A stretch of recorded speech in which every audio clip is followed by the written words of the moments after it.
ফেলে দিচ্ছি, লক্ষ্য করুন আমরা সম্পূর্ণ জল ফেলে দিচ্ছি। ভালো করে লক্ষ্য করবে, আমরা জলটা ধীরে ধীরে এই বালতিটার মধ্যে ফেলে দেওয়ার চেষ্টা করছি এবং সম্পূর্ণ জল আমরা ফেলে দিচ্ছি। টোটালি এমটি, একদম খালি, একদম খালি ফাঁকা কলসি যেরকম ঢং ঢং শব্দ হয় তেমনই শব্দ হচ্ছে। এবং ভূতের রাজা যখন কলসি আমাকে দেয় বলেছিল যে সরকার ঘরানার কোনোদিনও জল অভাব হবে না, অর্থাৎ কোনোদিনও জলের অভাব হবে না। যতবারই জল শেষ হয়ে যাক না কেন আবার পুনরায় সে জল নাকি ভর্তি হয়ে যাবে। কথাটা কতটা সত্যি সেটা মানার জন্য আমরা এখানে মঞ্চে চেষ্টা করে দেখবো। এবং ভূতের রাজা তার জন্য আমাকে একটা মন্ত্র আমাকে শিখিয়ে দিয়েছিল এবং আমি অর্থাৎ এসডি সরকার আপনাদের প্রত্যেকে শিখিয়ে দিচ্ছি। সবাই একসাথে বলতে হবে, কিন্তু সবাই চুপচাপ থাকতে হবে না, সবাই একসাথে বলতে হবে জয় বাবা ভূতনাথ। জোরে সবাই মিলে একসাথে বলতে হবে জয় বাবা ভূতনাথ। জোরে জয় বাবা ভূতনাথ। এই পেছন দিক থেকে যারা বললেন না, রাতের বেলা কিন্তু ভূতের রাজা এসে একেবারে জোরে বলতে হবে সবাই মিলে একসাথে জয় বাবা ভূতনাথ। জোরে জয় বাবা ভূতনাথ। এবং বলার সঙ্গে সঙ্গে অদ্ভুত ভাবে সে কলসির জল যদি ফিরে যায় জোরে একটা কিন্তু হাততালি চাই। Ready, 1 2 and 3।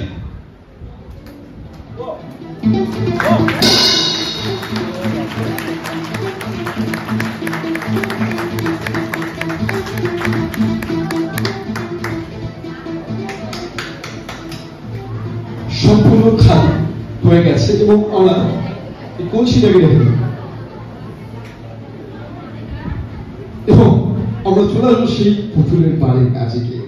এবং যখন যেটা বলছিলাম, যখন আমার মা সেই পুতুলের বাড়ি দেয় আমি খুলে দেখি সম্পূর্ণ খালি, কিছু নেই, টোটালি এমটি। এবং আমি আজকে আপনাদের চোখের সামনে খুলে দেখে দিচ্ছি। Let's see and watch. Look at the house. Let's see.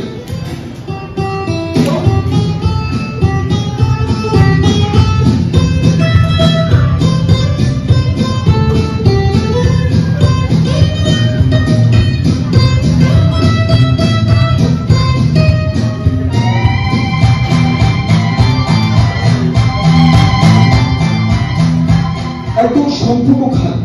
এবং এরপর আমি যখন নাজিক পাস দিই অদ্ভুতভাবে কিন্তু পুতুল চলে আসে এবং সত্যি যদি চলে আসে তাহলেই নাজিক, তাহলেই জাদু। নাও রেডি, 1 2 and 3।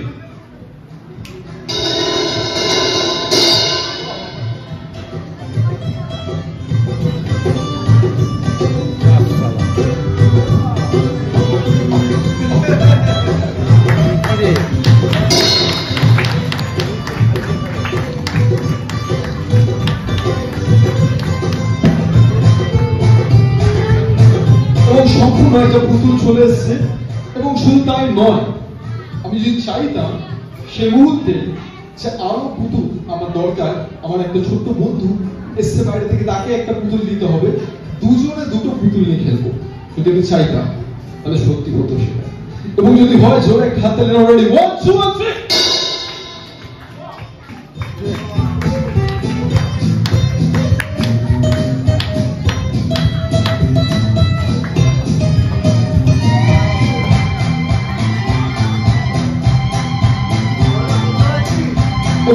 সম্পূর্ণ দুটো পুতুল আমাদের সামনে চলে এসেছে। আমার ছোটবেলার স্মৃতি সেই ডোরেমন, যে চাইলেই যে কোনো জিনিস কিন্তু নিয়ে আসতে পারে।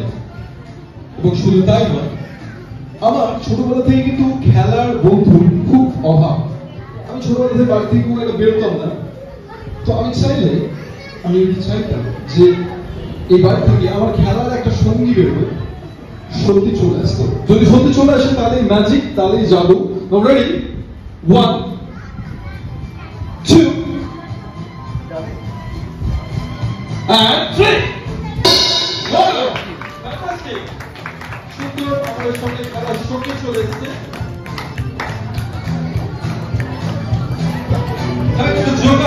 Thank you. এবং চলে আসবো পরবর্তী কাজে। এবং পরবর্তী যে ম্যাজিকটা এবার আপনাদের সামনে দেখাবো, ম্যাজিকটা দেখানোর জন্য অদ্ভুত এক স্টোরি আপনাদের শুনতে হবে। আসলে কি হয়েছিল, আমি ছোটবেলা থেকে আঁকতে একদম পারতাম না, ড্রয়িং করতে একদম পারতাম না। তো আমার মা আমাকে জোর করে ড্রয়িং স্কুলে ভর্তি করে দেয়। যখন আমার ড্রয়িং স্কুলে ভর্তি করে দেয়, আমার তখন বয়স খুবই ছোট, আমি খুবই বাচ্চা। তো আমি ড্রয়িং স্কুলে গিয়ে খুবই বোর হলাম, আমি ঘুমিয়ে পড়তাম মাঝে মাঝে। তো ড্রয়িং একদমই পারতাম না, মানে আমি একটা লাইন স্ট্রিট টানতে পারতাম না। তো ঠিক আছে, তো আমার মা ড্রয়িং স্কুলে ভর্তি করে, তো আমি আস্তে আস্তে শিখি। এবার কিছু মাস যেতে না যেতেই আমার মা কি করে, আমাকে ড্রয়িং কম্পিটিশনে আমার নাম লিখে দিয়ে চলে আসে। মানে একে আমি ড্রয়িং করতেই পারি না, তারপরে ড্রয়িং কম্পিটিশন।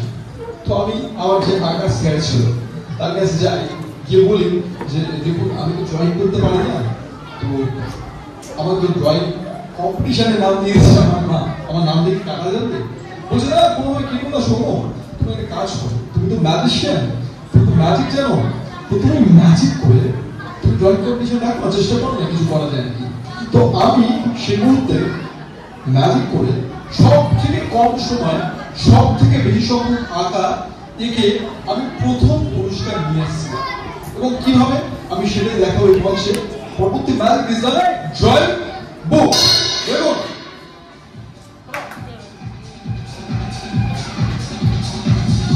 এই সেই বই, এবং যে বই নিয়ে আমি ড্রয়িং স্কুলে যেতাম, এবং সম্পূর্ণ খালি, আমরা দেখে নিচ্ছিল খুব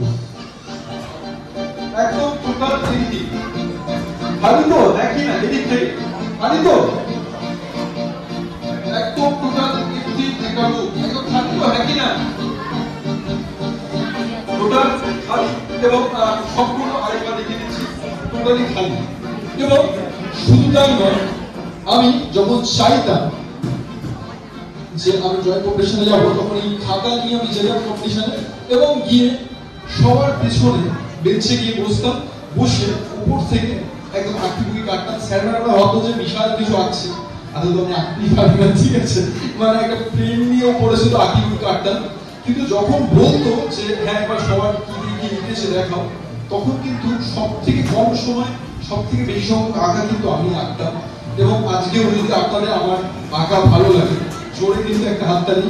রেডি, 1 2 and 3, ফ্যান্টাস্টিক। সুন্দর সুন্দর কিন্তু আঁকার প্রত্যেকটা পেজ ভরে গেছে, একদম সুন্দর সুন্দর আঁকা পেজ কিন্তু ভরে গেছে। এবং এইভাবে কিন্তু আমি কিন্তু খুব ফাস্টলি এঁকে দিতাম, ঠিক আছে। কিন্তু মনে রাখবেন, খুব তাড়াতাড়ি আঁকলে কিন্তু হবে না, কিংবা আঁকলে কিন্তু আর্টিস্ট হওয়া যায় না। ভালো রঙও করতে হবে, কি তাই তো, হ্যাঁ কি না? ভালো কালারও করতে হবে, তো হ্যাঁ কি না? তো আমার যখন কালারের ড্রয়িং আসতো, আমার কিছুই না, আমি জাস্ট উপর থেকে এরকমভাবে হাতটা এভাবে ঘোরাতাম, আঁকি বুকি কাটতাম। স্যাররা ভাবতো যে কিছু আঁকছি, আমি কিছুই পারি না অ্যাকচুয়ালি, জাস্ট উপর দিয়ে এভাবে আঁকি বুকি কাটছি। এবং যখন বলতো হ্যাঁ এবার সবার খাতা দেখাও, তখন কিন্তু আমি জাস্ট কিভাবে খুলতাম খাতাটা, এবং সুন্দর সুন্দর কালারে ভরে যেত। যদি আজকে আপনাদের আমার কালার ভালো লাগে, জোরে একটা হাততালি। Ready, 1 2 and 3, fantastic. সুন্দর সুন্দর কিন্তু একদম এবং সুন্দর সুন্দর কিন্তু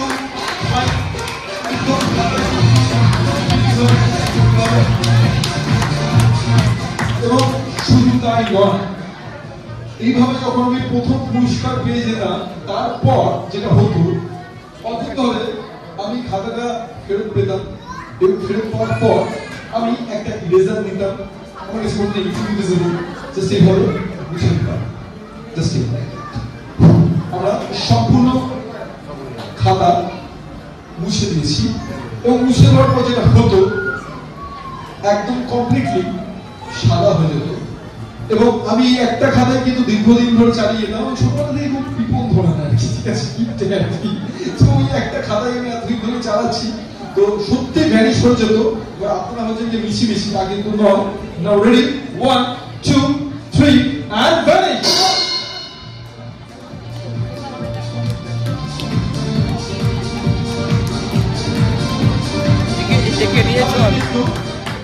এখন পর্যন্ত সেই একটি মাত্র খাতা দিয়ে এখনো আমি কিন্তু আপনাদের সামনে ম্যাজিক দেখালাম, সেই ছোটবেলার খাতা দিয়ে। তো এইভাবে কিন্তু আমি আজও পর্যন্ত একটাও খাতা কিন্তু এক্সট্রা কিনি, সেই একটা খাতা দিয়ে ম্যাজিক দেখে দিয়েছি এবং চলে আসবো আজকে পরবর্তী ম্যাজিকে। এবং পরবর্তী যে ম্যাজিকটা এবার আপনার সাথে দেখাবো, যে ম্যাজিকটা দেখানোর জন্য আমরা একটা ছোট্ট স্টোরি আপনাদের বলবো যে আপনারা ইন্ডিয়ান সুপার হিরো কারণ নাম বলতে পারবেন? যে Indian super hero Amitabh Bachchan. খুব ভালো অ্যান্সার, একটু ভালো একটু ডিফারেন্ট কিছু অ্যান্সার চাইছে না। যে ইন্ডিয়ান সুপার হিরো কি? ঋত্বিক রোশন। আচ্ছা, ভালো অ্যান্সার। আর অন্য কিছু? অন্য কিছু একটু বেটার অপশন। আমি বাচ্চাদের থেকে খুব আশা করছিলাম যে ইন্ডিয়ান সুপার হিরো কি নাম হতে পারে? Indian army. খুব ভালো একটা অ্যান্সার দিয়েছে। আর অন্তত চেষ্টা করছে, একটু চেষ্টা করো সবাই। কেউ কিছু বলতে পারছে না? আচ্ছা, যাই হোক। হ্যাঁ, শুভ্রাংশু সরকার। আচ্ছা, ইন্ডিয়ান, ভালো অ্যান্সার। আচ্ছা, আর ইন্ডিয়ান সুপার হিরো। আচ্ছা, বলা সম্ভব না যে আমার মনে কি চলছে আপনারা দাঁড়িয়ে অ্যান্সার দেবেন। আমি চাইছি আপনাদের থেকে অ্যান্সার, কিন্তু এটা তো পসিবল না। আমি একটা অন্য মাইন্ডে ভাবছি, আপনারা একটা অন্য মাইন্ডে ভাবছি। তো আমরা ইন্ডিয়ান সুপার হিরো যিনি, আমি তাকে একটা ছোট্ট ফটো ফ্রেমের মধ্যে নিয়ে আসার চেষ্টা করবো। আমরা মঞ্চে ডেকে নেবো। হ্যাঁ, আমরা মঞ্চে ডেকে নেবো এবং একটা খালি ফটো ফ্রেম আমরা মঞ্চে ডেকে নেবো। হ্যাঁ, প্রথমে আমরা পেয়ে গেছি দুটো ফটো ফ্রেম। একটা ফটো ফ্রেম সম্পূর্ণ খালি আমরা দেখতে পাচ্ছি। আমরা এটা ঢেকে দিচ্ছি টোটালি। ওকে, আরেকটা ফটো ফ্রেম আমরা দেখতে পাচ্ছি এখানে নেতাজি সুভাষচন্দ্র বোস। আমরা খুব আশা করেছিলাম কেউ না কেউ অ্যান্সারটা দেবেন। এনিওয়ে, তো আমরা দুটো ফটো পেয়ে গেছি। এখানে লেখা আছে নেতাজি ভবন, রাইট? আপনারা স্টোরিটা জানেন হয়তো, আমরা বলতে হবে না, আরেকটু ভালো করে দেখতে চাইছেন। আচ্ছা, এদিক থেকে। আচ্ছা, সময়টা ছিল 18ই জানুয়ারি 1941 সাল। নেতাজি সুভাষচন্দ্র বোসকে ওনার নিজের বাড়িতে ব্রিটিশরা চারিদিকে পুলিশ দিয়ে একদম গৃহবন্দী করে রেখে দিয়েছে। এবং সেই মুহূর্তে নেতাজি, অনেকেই স্টোরি জানেন, আমি পুরোটা বলছি না, অনেকটা সময় চলে যাবে। তো কিভাবে ব্রিটিশদের চোখে ধুলো দিয়ে নেতাজি সুভাষচন্দ্র বোস সেখান থেকে বেরিয়ে গেছিলেন, সেটাকে আমরা ছোট্ট একটা ম্যাজিকের মাধ্যমে, একটা ম্যাজিকের আদরে দেখানোর চেষ্টা করবো। আমরা দেখতে পাচ্ছি যে এখানে নেতাজি ভবনের মধ্যে একটা কোক কাটা তার ফটো, এবং আমরা বলেছি যে ব্রিটিশদের জেলে উনি বন্দী, এবং যেহেতু ওনাকে গৃহবন্দী করে রাখা হয়েছিল, ঘরের মধ্যেই নজরবন্দী করে রাখা হয়েছিল এবং সম্পূর্ণ খালি। এবং এখনো আমরা দেখে দিচ্ছি এখানে কিন্তু নেতাজি সুভাষচন্দ্রের ফটো আছে এবং এখানে কিন্তু নেই, রাইট? একদম দু সাইড আমরা দেখে দিচ্ছি, একদম কিছু নেই, এদিকেও কিছু নেই, দুদিক একদম ক্লিন। আমরা এটা পর্দাতে একদম দেখে দিচ্ছি এবং এটা আমারও আরো দেখে দিচ্ছি। এখনো কিন্তু নেতাজি সুভাষচন্দ্র বোস এখানে তার ছবি আছে এবং এক সেকেন্ডের মধ্যে আমরা চেষ্টা করবো এখান থেকে যদি ভ্যানিশ হয়ে যায়। এখনো দেখতে পাচ্ছি আছে, আমরা বন্ধ করে দিচ্ছি এবং ready. 1 2 and 3 I'm ready. 1 2 and 3 1 একদম এবং এটারই নাম কিন্তু নেতাজি। ওনাকে কিন্তু বোঝা যায় না, শুধু তার স্টোরি শোনা যায়। Thank you very much. জোরে একটা তালি হবে। Thank you. এবং শুরু করে দেবো আজকে পরবর্তী ম্যাজিক। আশা করি ম্যাজিক ভালো লাগছে সবার। ম্যাজিক কেমন লাগছে? হ্যাঁ বা না অ্যানসার দিতে হবে। ম্যাজিক ভালো লাগছে?